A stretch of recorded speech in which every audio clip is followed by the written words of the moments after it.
ई आकाशवाणी गोरखपुर है। अब रहुआ सभे वेद प्रकाश पाठक से भोजपुरी में समाचार सुनी।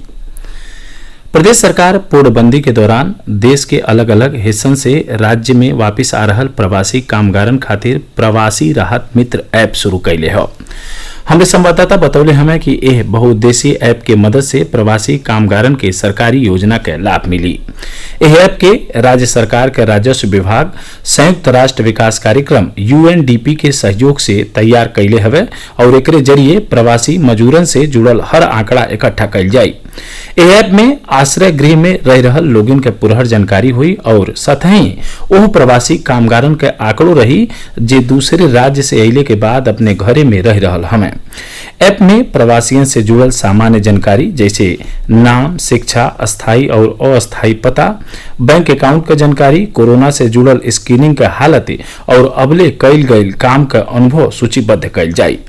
प्रवासी नागरिकन के दिहल गईल सरकारी मदद जैसे कि राशन किट वगैरह के जानकारियों ऐप में हुई जौन ऑनलाइन और ऑफलाइन दोनों तरीका से काम कैले में सक्षम हो। शारजाह से करीब 200 भारतीयन के लेके एयर इंडिया का एगो उड़ान आज रात लखनऊ पहुंची। चौधरी चरण सिंह हवाई अड्डा पर यात्रियन खातिर चिकित्सा जांच और संगरोध सुविधा का इंतजाम कैल गयल हो। हमरे लखनऊ संवाददाता खबर देहले हमें कि उड़ान आज रात करीब 8:50 पर पहुंची। राज्य के नागरिक उड्डयन मंत्री नंद गोपाल गुप्ता नंदी कहले हमें कि चिकित्सा विशेषज्ञन के एगो दल PPE किट और चिकित्सा उपकरणन के साथे हवाई अड्डा पर मौजूद रही आ स्क्रीनिंग के बाद यात्रियन के किराया का टैक्सी और बस सेवा से अपने मूल जगह पर ले गईले का छूट हुई जहां उन्हें क्वारंटीन कैल जाई।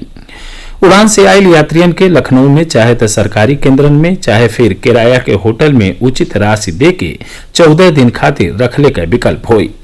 लखनऊ के जिलाधिकारी अभिषेक प्रकाश बतौले कि होटल के 3 श्रेणी में बांटल गयल हो और तीनों श्रेणी एकदम में उचित दर पर किराया ली हैं। अतिरिक्त मुख्य सचिव अवनीश कुमार अवस्थी कहना कि काली दिल्ली में एगो औरियो उड़ान उतरल जिसमें प्रदेश का 20 गो यात्री सवार रहलन। उन्हें नोएडा और गाजियाबाद के संगरोध केंद्रन में भेजल गयल रहे। स्वास्थ्य और परिवार कल्याण मंत्रालय कहले हो कि अबले 17,847 रोगी कोरोना संक्रमण से ठीक हो चुकल हमें और देश में कोविड-19 से स्वस्थ होकले के दर 29.91% हो गई बा।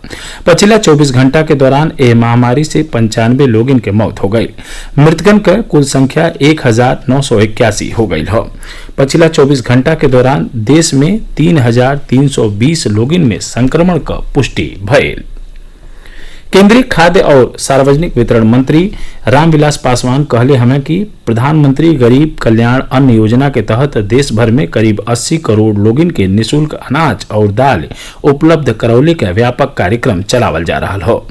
श्री पासवान कहले कि भारतीय खाद्य निगम पूर्णबंदी के दौरान मालगाड़ियन के जरिए देश के अलग अलग जगहन पर अनाज के आपूर्ति सुनिश्चित कर रहा हो। आकाशवाणी से विशेषज्ञन के सलाह क श्रृंखला के तहत कोविड-19 के बारे में जानल मानल चिकित्सा विशेषज्ञन के राय प्रसारित कल जा रहा हो। आकाशवाणी से बातचीत में भारतीय जन स्वास्थ्य फाउंडेशन का अध्यक्ष डॉक्टर के श्रीनाथ रेड्डी कोविड-19 के फैलले से रोके बदे सुरक्षित दूरी बनौले रखले की आवश्यकता पर जोर देहले। का अत्यंत आवश्यकता है ये वायरस को एक आदमी से दूसरे आदमी को फैलने से रोकने के लिए। हमें ये आवश्यक है कि 2 मीटर का फासला रखें एक दूसरे के बीच में, खास करके जब हम घर के बाहर जाते हैं मार्केट में या ऑफिस में काम करना फिर शुरू कर देते हैं। अखिल भारतीय आयुर्विज्ञान संस्थान का निदेशक डॉक्टर रणदीप गुलेरिया लोगों से कहना कि लोग सुरक्षित दूरी बनावे रखें आ हाथन का सफाई रखें। सारे लोगों से यही अपील करूंगा कि लॉकडाउन का हम पूरी तरह से पालन करें, स्पेशली जहाँ पे हॉट स्पॉट्स हैं। दूसरा मैं कहूंगा सोशल डिस्टेंसिंग, हैंड वॉशिंग भी हम पूरी तरह से करें। हम एक नया नियम बना लें कि अब से आगे से चाहे वो थूकना हुआ, चाहे वो सोशल डिस्टेंसिंग हो, चाहे जब भी घर आए तो हाथ धोएं, जब भी किसी से मिले तो हाथ जोड़ के मिलें और हैंड वॉशिंग रेगुलरली करें। प्रधानमंत्री नरेंद्र मोदी स्वतंत्रता संग्राम सेनानी और समाज सुधारक गोपाल कृष्ण गोखले के जयंती पर उन्हें श्रद्धांजलि दिहले हमें। एगो ट्वीट में श्री मोदी कहले कि गोपाल कृष्ण गोखले महान प्रतिभा संपन्न आदमी रहने जवन शिक्षा और सामाजिक सशक्तिकरण में अभूतपूर्व योगदान देहने। प्रधानमंत्री कहले कि वहां के भारत के स्वतंत्रता आंदोलन के अनुकरणीय नेतृत्व देहनी। प्रधानमंत्री श्री मोदी भारत का महान सपूत महाराणा प्रताप के उनके जयंती पर भावभीनी श्रद्धांजलि अर्पित कैले हमें। श्री मोदी कहले कि देश प्रेम स्वाभिमान और पराक्रम से भरल महाराणा प्रताप का गाथा देशवासियन के हमेशा प्रेरणा देत रही। एक साथ ही भोजपुरी समाचार बुलेटिन पूरा भय। नमस्कार।